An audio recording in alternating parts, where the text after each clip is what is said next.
Israeli काबिज हुक्काम ने अपनी जारहियत और नई बस्तियों की तामीर के एजेंडे पर अमल करते हुए बड़ा ऐलान किया है। इसराइल ने मकबूजा मगरबी किनारे में 5,623 नए आबादकारी यूनिट्स की तामीर की मंजूरी दी है। मंजूरी में 4,291 नए सेटलमेंट यूनिट्स की तामीर के मंसूबे, काबिज रियासत की मनसूबाबंदी और तामीराती मराहिल के एक आला दर्जे के मरहले में तामीराती मंसूबों के निफाज के लिए टेंडर जारी करने से पहले इसे जमा करना शामिल है।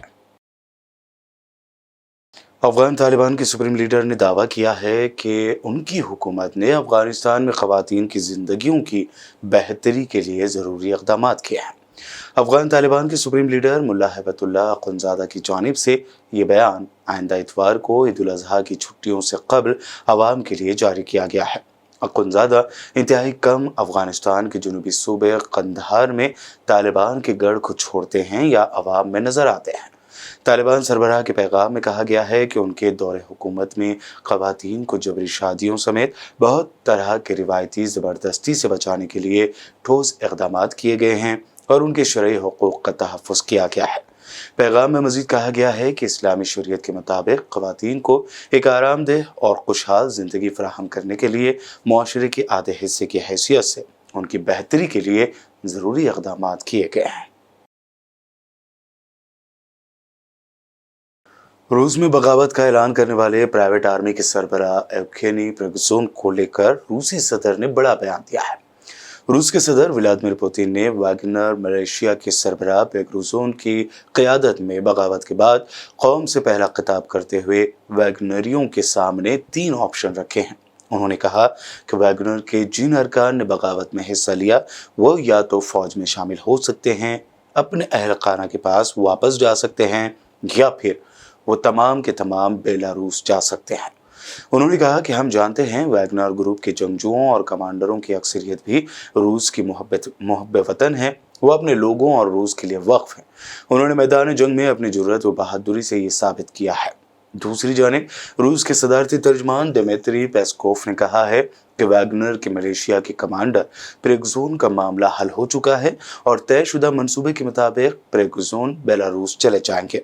उन्होंने ये भी बताया कि यूक्रेन के खिलाफ जंग में वैगनर से वाबस्ता लड़ाका फोर्स की कारकर्दगी के पेश नज़र उनके खिलाफ कोई कानूनी कार्रवाई नहीं की जाएगी।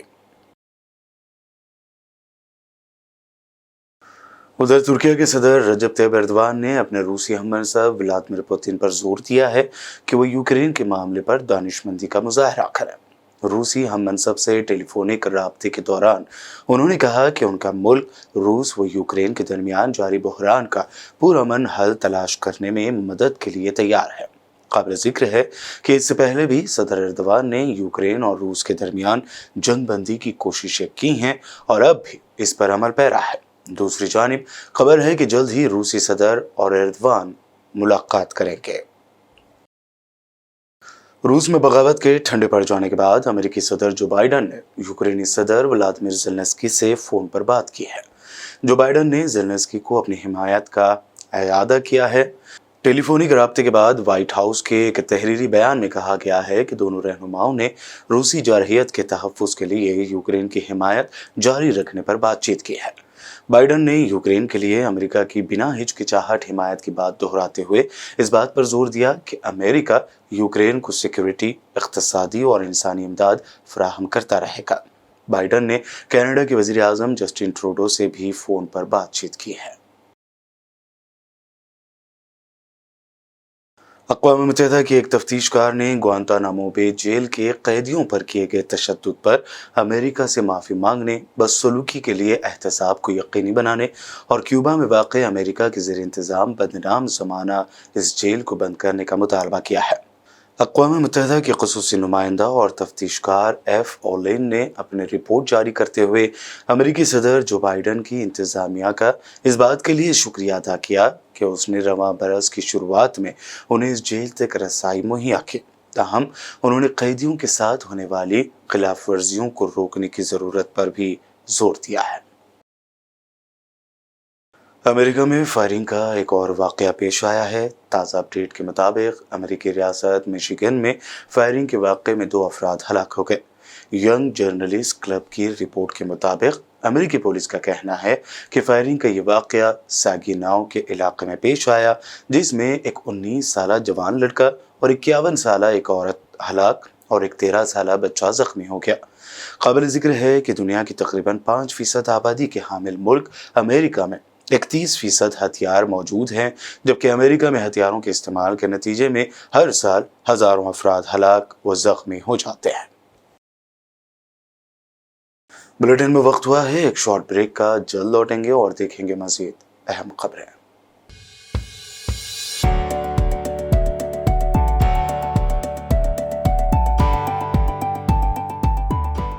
वर्ल्ड न्यूज के स्पॉन्सर हैं स्वागत, अदरक, लहसुन और मसाले, 100% pure and hygienic.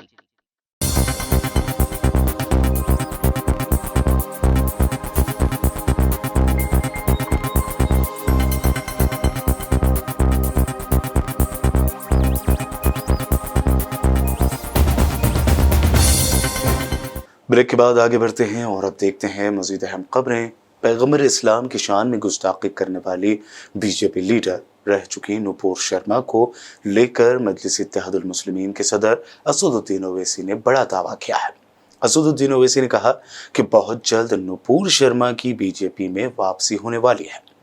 Asaduddin Owaisi ने दावा किया कि 1 महीने के अंदर बीजेपी नुपुर शर्मा की सियासी वापसी करने वाली है। वो फिर एक मरतबा सबके सामने आएगी। महाराष्ट्र में एक अवामी इजलास से खिताब करते हुए असदुद्दीन ओवैसी ने कहा कि बीजेपी वाले बोल रहे हैं कि 6 मुस्लिम ममालिक ने मोदी जी को सबसे बड़ा सिविलियन अवार्ड दिया है। मैं पूछता हूं कि नुपुर शर्मा किस पार्टी की थी जिसने हमारे रसूल की शान में गुस्ताखी करने की कोशिश की है, या आपकी मुसलमानों से क्या मोहब्बत है। उन्होंने आगे कहा कि याद रखना मेरी ये बात, 1 महीने के अंदर नुपुर का पॉलिटिकल रिहैबिलिटेशन मोदी जी करने वाले हैं, वो दोबारा सबके सामने आएगी। आम आदमी पार्टी लीडर संजय सिंह ने पीएम मोदी पर तंज करते हुए कहा कि अमेरिका में मुसलमानों के साथ बुरा सलूक करने के सवाल के बाद जब वो मिस्र गए तो सीधे मस्जिद पहुंच गए।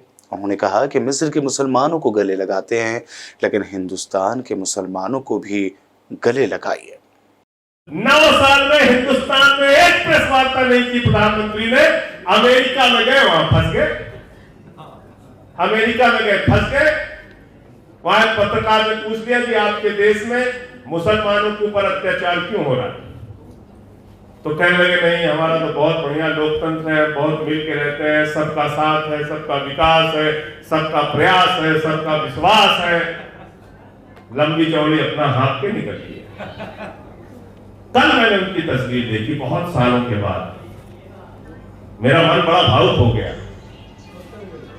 जैसे ही अमेरिका में उनसे पूछा गया मुसलमानों के ऊपर अत्याचार देश में क्यों हो रहा है, कल मिस्र पहुंचे तो सीधे मस्जिद में दाखिला हो गया। मस्जिद में पहुंच गए। अरे मैंने कहा मोदी जी, मिस्र की मस्जिद में जाते हो, हिंदुस्तान में बहुत अच्छी अच्छी मस्जिद बनी है, यहां भी कभी चले जाओ। इसमें क्या बुराई है हमको बताओ।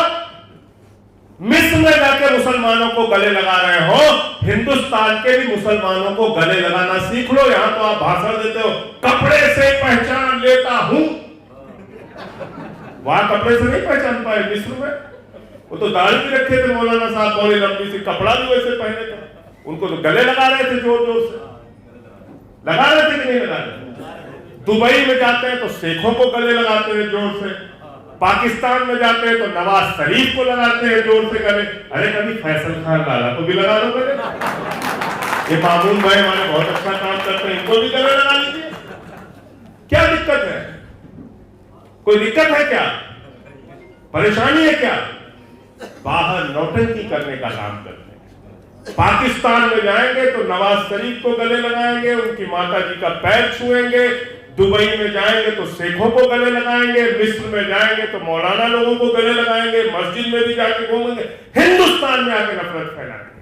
वज़ीर आज़म नरेंद्र मोदी ने मंगल को पहली मर्तबा यूनिफॉर्म सिविल कोड पर खुलकर बात की है। उन्होंने कहा कि वोट बैंक के भूखे लोग यूसीसी पर मुसलमानों को भड़का रहे हैं। पीएम मोदी ने कहा कि पसमानदा मुसलमान सियासत के शिकार हो रहे हैं। दुनिया के कई मुस्लिम ममालिक ने 3 तलाक को खत्म कर दिया। पीएम मोदी ने कहा कि मैं 2 दिन पहले मिस्र में था। मिस्र ने आज से 90 साल पहले 3 तलाक को बंद कर दिया। उन्होंने कहा कि कतर, इंडोनेशिया, बांग्लादेश जैसे कंट्रीज में 3 तलाक खत्म हो चुका है। यह रिवायत का हिस्सा नहीं है। यूनिफॉर्म सिविल कोड को लेकर पीएम मोदी ने कहा कि एक खानदान में हर एक के लिए अलग अलग इंतजाम कैसे होगा? अगर ऐसा रहा तो क्या खानदान चल पाएगा?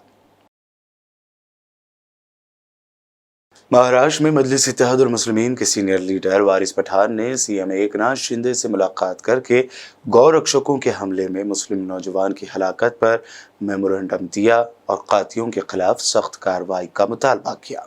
मंत्रालय में आए हम महाराष्ट्र के चीफ मिनिस्टर जनाब एकनाथ शिंदे साहब जी से मुलाकात की। हमने उनको बकरीद के बारे में उनको दरखास्त की, हमने उनको लेटर दिया। पहले भी एक मीटिंग हो चुकी थी उनसे, जिसमें हमने कहा था कि बकरीद के मसले से जो ताल्लुकात से जो तकलीफ आती है लोगों को, उसका हल निकाला जाए। तो लोगों ने हेल्पलाइन चालू किया था, हेल्पलाइन के ऊपर लोग फ़ोन कर रहे थे, मगर फिर भी बारिश की वजह से कुछ लोगों को बकरीद में बकरा खरीदने में, बेचने में तकलीफ आ रही थी। वो लोग हमको फ़ोन करते थे। तो हमने इसके लिए आज सीएम साहब से मुलाकात की। सीएम साहब ने आश्वासन दिया है कि पूरी तरह से जो कुछ भी मदद लगेगी सरकार करेगी।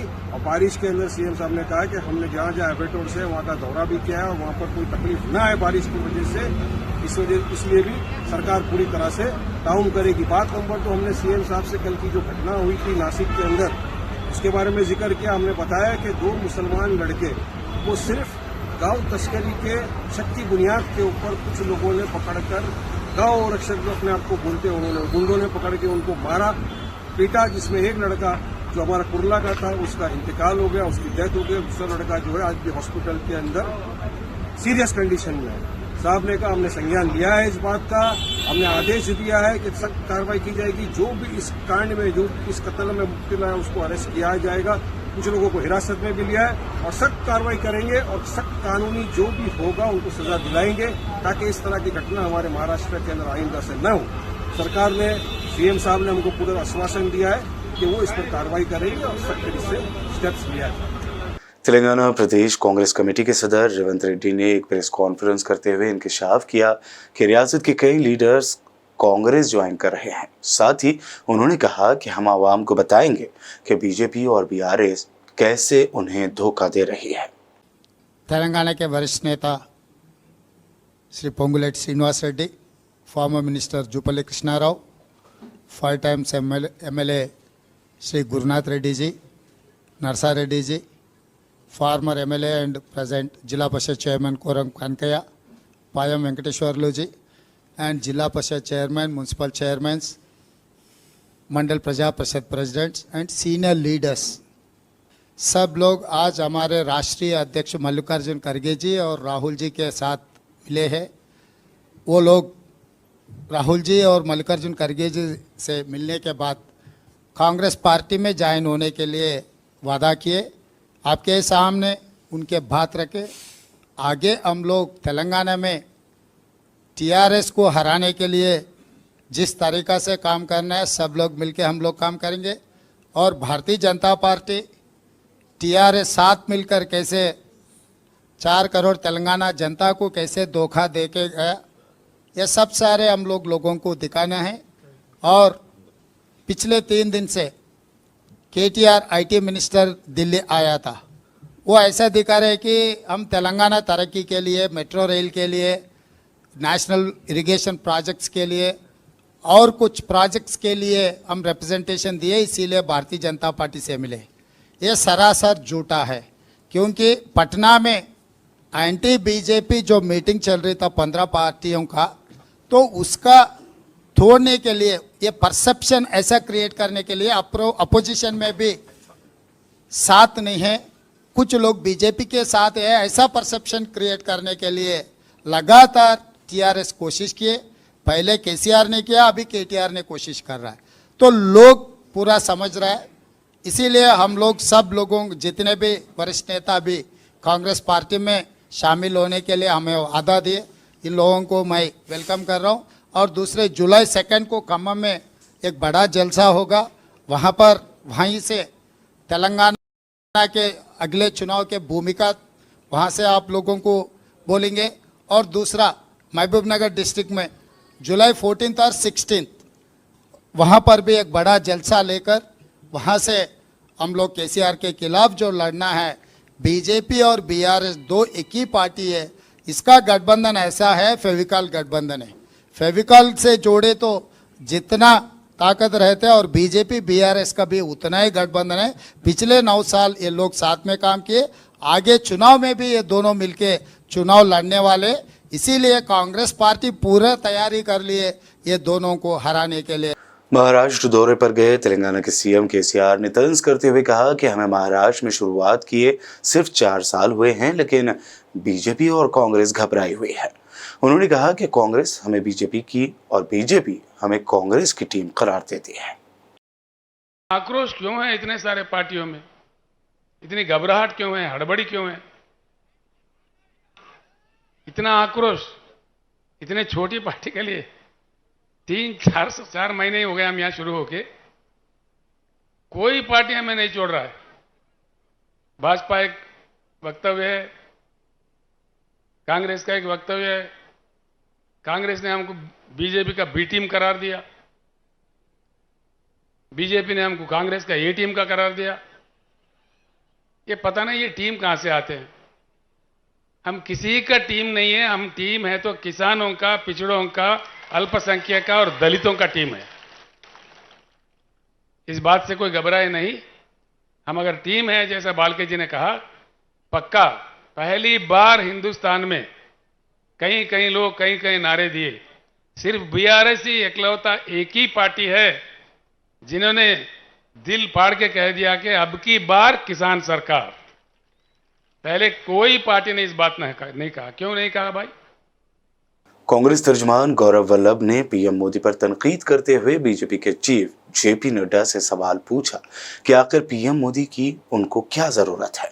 गौरव वल्लभ ने कहा कि हमें मोदी की जरूरत फिर से क्यों है। उन्होंने इल्जाम लगाते हुए ये भी कहा कि मुल्क में मोदी हुकूमत के आने के बाद गुज़िश्ता 9 सालों में जीडीपी कमजोर हुई है, बेरोजगारी बढ़ी है, गरीबी भूखमरी बढ़ी है। पीएम मोदी अपनी शुरू की हुई एक भी स्कीम को अब तक कामयाब नहीं बना पाए हैं। और अब बुलेटिन के आखिर में हेडलाइंस पर डालते हैं एक और नजर। लब्बैक अल्लाहुम्मा लब्बैक, लब्बैक ला शरीक लक लब्बैक की सदाओं के साथ मनासी के हज का आगाज। कोरोना वबा के बाद रिकॉर्ड 25 लाख आज़मीन का इज्तिमा।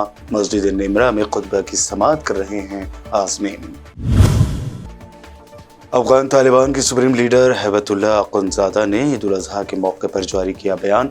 कहा, ख़वातीन के शरई हकूक़ का तहफ़्फ़ुज़ हमने किया। अफगान ख़वातीन को आरामदा और खुशहाल ज़िंदगी भी कर रहे हैं फराहम।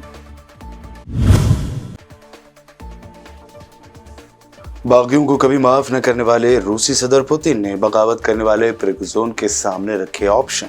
रूसी आर्मी में शामिल हों या फिर मुल्क छोड़कर बेलारूस चले जाएं।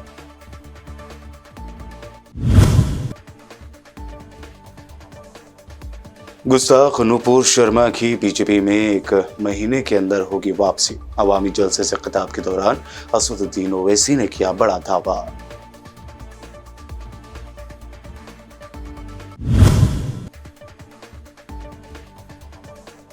आप लीडर संजय सिंह का मोदी पर तंज। कहा, मिस्र के मुसलमानों से गले मिलते हैं, अरब के शेखों से भी गले मिलते हैं मोदी जी, लेकिन कभी हिंदुस्तान के मुसलमानों को भी गले लगाइए।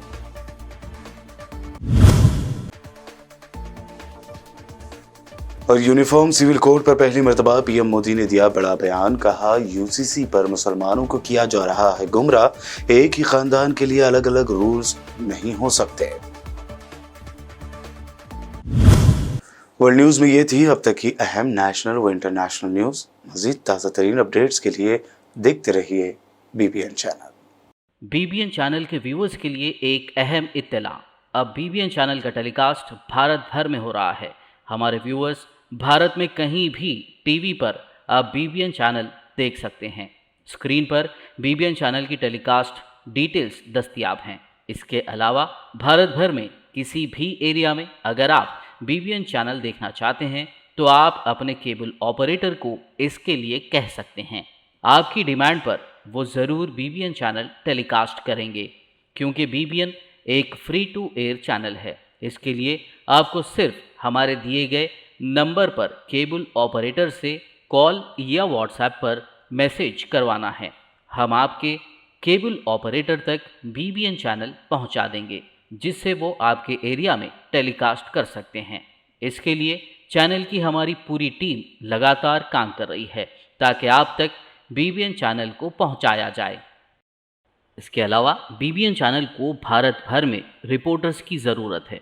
अगर आप सहाफ़ी हैं और बीबीएन चैनल से जुड़ना चाहते हैं तो आप भी दिए गए नंबर पर रब्त कर सकते हैं।